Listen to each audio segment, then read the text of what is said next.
working in extension ministry for the last 11 years, and that's the Consumer Health Coalition. We're located on the north side of Pittsburgh, right down from AGH, and basically, as the name suggests, we are about the voice of the patient and the voice of the consumer in all matters of healthcare, looking to have that voice be activated and engaged in every step of healthcare. We have done, I direct our advocacy, the Medicaid expansion work. We really anchored that here in the West. We were fiercely fighting and educating about the Affordable Care Act, and as that continues to be challenged, we continue to push for that. Currently on our lens of focus are two things. One is about making absolutely certain that we can continue to provide protections for patients around healthcare quality. We're also about looking at the ridiculously high cost of prescriptions. That is ridiculous, especially something like insulin, right? That really can be bought and should be bought for a song, and as that continues to escalate. And currently our fight, if you want to join, we're all about, come join the fight with us, is making sure that coverage for persons living with pre-existing conditions. And when you think about who all is encompassed in that remains to be covered. So I'll give a brief little, if you ever afterwards, I actually had the opportunity, this was just one of those moments which is a once-in-a-lifetime moment. Last week I was in Washington, D.C., not part of the protest, although if asked I probably would have jumped in. That happened after I had left, but I was invited to give testimony before the Senate Committee on Aging. It was before Senator Casey and Senator Collins and other kind of bigger name senators on that committee about our role in the voice of the consumer in healthcare, and as well about making sure that pre-existing conditions continue to be covered in insurance. So that was a wild experience. So that's Consumer Health Coalition. We've been around 20 years. That's the platinum anniversary if anyone is interested. But join us in our advocacy and our work. You'll see and hear more of us. As we begin, the first challenge is to think about and understand exactly what I mean by the sermon title. Hopefully that will become clear as we go on. As I'm referring to in band, the Saran. Of the four Gospels, the Gospel of Mark is the first one drafted. It's the shortest. It seems to be written with a sense of urgency, a sense of time being of the essence. Mark needs to get the word out, and he needs to do so quickly, and he simply needs to get to the point. Like any good story, it's important to know what comes before the passage being highlighted today, and what comes after. And in this portion of Scripture in Mark's Gospel, Jesus is on a journey with his disciples, and he's giving them instructions about how they are to live and continue the work and continue being the message. And right prior to the Scripture passage that Susan read, Jesus tells us to be like children. To be like children. Love that passage. To be open. To be full of awe and wonder. To be trusting. And to be attentive. The story that we read today, often referred to as the rich young ruler, is also found in the Gospels of Matthew and of Luke. That's kind of a scripture nudge that says, pay attention. This one's important. At the center of the scripture passage are two basic human realities. We all want to get in. How do I get in?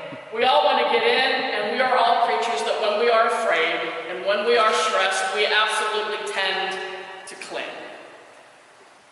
In the summer before my junior year of college, I worked as a summer camp program staff counselor for the Western Pennsylvania Annual Conference of the United Methodist Church. It was during that experience that I heard for the first time clearly the call to go into ordained ministry. Are you talking to me? I heard the call, I answered the call, and have sought for these last 26 years to live that call fully. On a side note, it was during that experience where I first met Doug Patterson.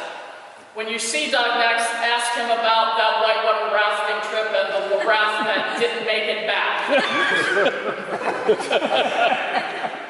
During that summer, as program staff, I was asked to dean an elementary sports week camp. I was a jock, I was a yinger, I could do this, and I asked friends of mine to come and serve as volunteer counselors. I'd be the dean, I'd be in the dean's quarters. I asked folks to come and serve as my volunteer counselors. I pulled some of my fellow program staff to organize and work this camp. And we had over 65 campers. 65 little 4th and 5th and 6th grade little cherubs. We were understaffed, and we were unprepared for this crew of campers who would be our charge for that week in July. For example, based on the numbers and to help us easily organize and make sure we could keep track of our 65 campers, I asked every camper to come to camp and bring a red bandana. The point was to wear the red bandana so I could easily identify them in the camp with the other kids, right? And I just assumed they would tie them around their necks. No. To give an example of the kids I had in my charge that week, that first morning when they gathered with their red bandanas, some of them were wearing it like the bank robbers from TV westerns. Okay, we'll keep an eye on these guys. We had other ones who put it on as an armband, kind of like a statement. We had them tying it around their ankles. And one particularly interesting youngster decided to use the red bandana as a loincloth and tied it over his shorts. This was part of the charge I had for that week. In another effort to make sure we were all together, because I was responsible ultimately for these 65 little lives, before we would leave every morning to go down to the dining hall for breakfast, I assigned everyone a number, and we would count up, right? So I'd make sure everyone was here.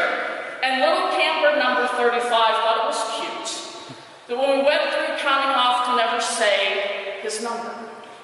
So we'd be like, 34, 34, pause. And then we'd be like, where is Timmy? I don't know. 35, are you here? 35. And we'd look around, and then his counselor would run back to the cabin to look for Timmy, and after all this upset, you'd hear, hee, hee, hee, 35. This was the charge I was assigned for the week. And I can tell you that at the end of the first day, we were all exhausted. We were frustrated. The counselors were becoming more surly by the second. And the kids were truly running the show, and I knew that I had to get control of this situation. So my solution was I was going to tire out those kids. I was going to walk their little legs off on a day hike, and they were going to be tired, and they were going to go to bed Monday night.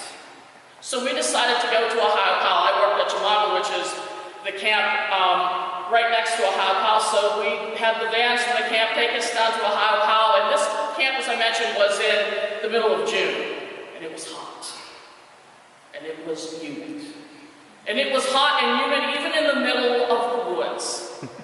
And we started our trek, and I made sure we walked through brush, and I made sure we walked over logs and under logs, and I made sure there was an abundant amount of hills to walk up. And within the first 5 minutes of the hike, it lost its voice, and the kids started to whine. Why are we doing this? How much further are we done yet? They were taking off their red bandanas and dunking them in water and putting it on their heads and around their necks to pull them off, and I kept walking.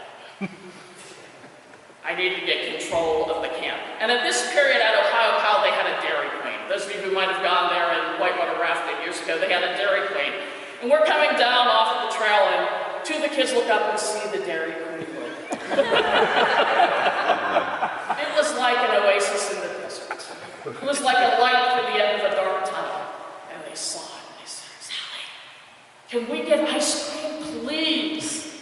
I thought, maybe we could. So I huddled with my counselors, and I said, let's see how much money we have. And a couple of the kids said, what, I got like 60 cents in my pocket. Okay. So we circled back, go to the Dairy Queen, huddled around the picnic tables, put out those red bandanas, and we started putting our money on top of the red bandanas to see what we have. I chipped in, all the counselors chipped in, the kids with their change chipped in. I'm thinking, we might actually be able to pull this off. And at that point, as we were doing that, Brittany, I will never forget her name, I think she was Presbyterian, I'm not sure. Brittany, who was a charmer, yells out, you know what? I got $5. And I'm going to buy me a banana split, and I'm going to buy my friend Amy a hot fudge sundae, and I don't want no stupid vanilla ice cream cone. I paused. I walked in front of the Dairy Queen door, and I said, you know what? Here's what we're going to do. We're all going to get something. Everyone's going to get at least something, even if it is a stupid vanilla cone, or ain't anybody getting anything. She paused, and then her little friend Amy piped up, and Amy clearly had linked on to Brittany. You know, these kids are away from home, they're scared, and Amy had definitely clung on to Brittany, and Amy looks at Brittany and says, "Amy, put in your $5 and stop being a selfish jerk." The money was contributed, and each and every single kid got a baby-sized vanilla ice cream cone. Those are the best baby-sized vanilla ice cream cones ever tasted. The week eventually got better, and we did form a type of community. And just like the examples in this story, we all cling. We cling. We cling to our money. We cling to our titles. We cling to our positions of authority. We cling to people. We cling to our comfort, and we cling to our way of doing things. And I confess that when I have drifted most far from God, when I am more about my own navel-gazing than about the needs of who is my neighbor, I confess I cling to all those things as well. My title as Reverend Snyder, Director of Advocacy. I cling to my checkbook. I cling to my possessions. I cling to the people I love and are most dear to me. Jesus reminds us that it's not about clinging. It's about trust. And we love to say that word. But trust, and I love this image, trust is about taking that leap of faith, knowing that either you're going to be given wings or you're going to land on solid ground. Jesus reminds us that it's not about earning enough heaven points to gain one's Welcome to Paradise membership card.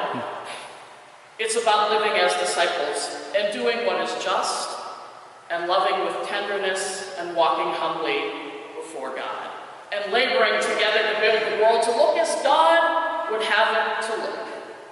It's about radical hospitality, radical inclusion, and sharing of our resources equally, so every single person has enough. Jesus reminds us that we are called to be who we are, and to live boldly and beautifully who we are, and to help others to find out who they are, and live as boldly and beautifully as they are made to be. And you could forget earning your heaven points, because the point of the story is we are never going to earn our way in. That's not going to happen. It's about grace. There's no hierarchy of grace. Because I have a reverend in front of my name, in the great hereafter, I don't get to sit at the dessert table. And you folks without a reverend in front of your name sit by the janitor's closet. It's not about that. Grace gets us all in together on equal footing. And how wonderful is that? It's the essence of who we are. I'm a Ginzer, born and bred and proudly black and gold. Of all the sports teams, and I know the Steelers kick off at 1 today, and it's a biggie. Of all the sports teams, the team that has captured my heart from since I was a little girl are the Pirates. They've taught me long suffering. But I love the game of baseball. I always have. I'm the youngest of 5. I have 3 older brothers and an older sister, and I broke the gender barrier in the South Buffalo Little League. And I've always loved the game of baseball. And even now, if I see a game being played, especially Little League, I'll show up. I'll show up and just stand by and watch these kids play. And I remember a couple summers ago, I was walking through a park, and there was a Little League game going on, and there was a good crowd there. And I'm like, I'm going to pop over and see what's happening. And it was the little guys. It was like the 9 and 10-year-old. And I walked over there, and the game was tense. You could tell it was pressure. I mean, this was Little League, and it was like the 5th inning, and it was really close. They came to the 6th inning, the final inning, and the game, they were the home team that seemed to have the bigger crowd. They were down by a run, and the bases were loaded.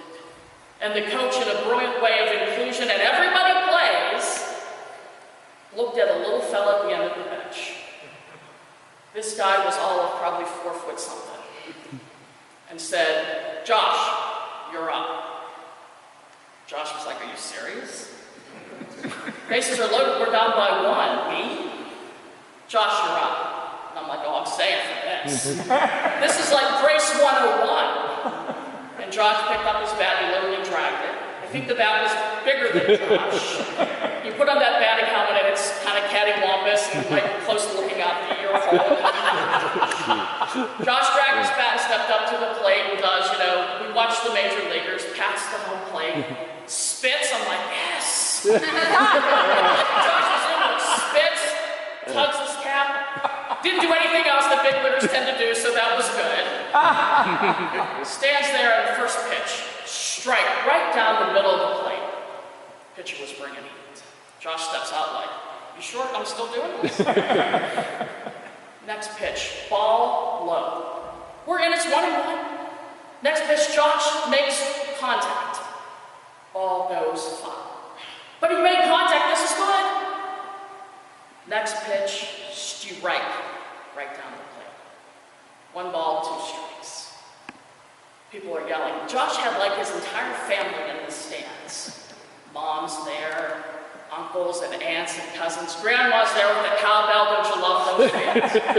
Grandma's playing the cowbell. Josh steps in, next pitch comes in, Josh swings and misses. Game over. And poor Josh just stands there and his head droops. I'm sure the oversized batting helmet probably helped. His head droops and his bat drops. And of course the other team does that horrible winning cheer for winners everywhere. 2, 4, 6, 8, who do we appreciate? And instead of the team, they said, Josh, Josh, Josh. I'm like, well, that's just harsh. And Josh is feeling just miserable. And his team some of his teammates come over and kind of pat him a little bit. And I'm like, I wonder what's going to happen, because then I saw every one of Josh's family. I knew they were Josh's family because they were devastated. Come onto the field. What are they doing? So I'm watching this, and his mom gets behind the plate and says, step up, Josh, the game's not over yet. And Josh gets back in the box. And Grandma's on the mound, she's going to pitch. And uncle whoever's at first, and cousin whoever's at second, and second cousin whoever's at short, and uncle whoever's at third, and various relatives are out in the outfield. And they pitch to Josh. Josh is looking like, well, the game's not over yet, Josh, get in the box. And about the third pitch from Grandma, with a pretty nice arm, Josh hits a screamer out to short. It was amazing because the ant that was out at short, you could tell played some ball. And amazingly, the ant boots the ball. It was amazing. The ant boots the ball and it rolls out to center, and Josh's mom is yelling, run, Josh, run! And Josh takes off. And then, wonder of wonders, the center fielder comes in and he kicks the ball. I'm thinking, these people really stink. The ball rolls. Run, Josh, run! And Josh Brown's first, he's coming to second. And finally, the left fielder picks it up and he drops it and throws it to the wrong base. It's amazing. Run, Josh, run! And Josh comes around, he rounds third. And the ball comes to Grandma. And Grandma, at first, their pitching mound sometimes gobbles it as well, and Grandma can't seem to find the ball. And Josh runs third. Run, Josh, run! And Grandma throws the ball to home, and amazing, the catcher drops the ball. And Josh slides in, safe, at home, in the arms of his mother. And what I witnessed in that moment was a conspiracy of grace. We were going to do whatever we could, they were, to get Josh home safely. There's no mistake or error in doing that with anyone, is there? We are called to be about grace and welcoming all and doing what it is we can, even if it's playing the fool, and risking the error to make sure that everyone gets home safely.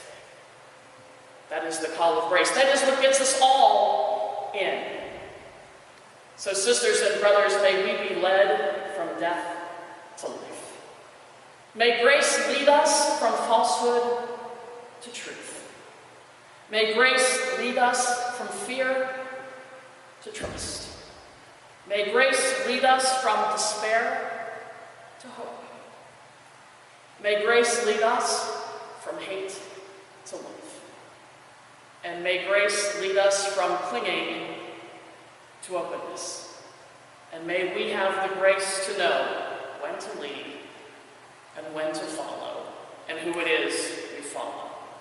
In doing so, may we open ourselves to all the promises and all the possibilities that are ours through the Christ who calls us to be Christ's disciples, and to extend grace, and to live love, and to bring light, so we all get home safely. And all God's disciples said, Amen.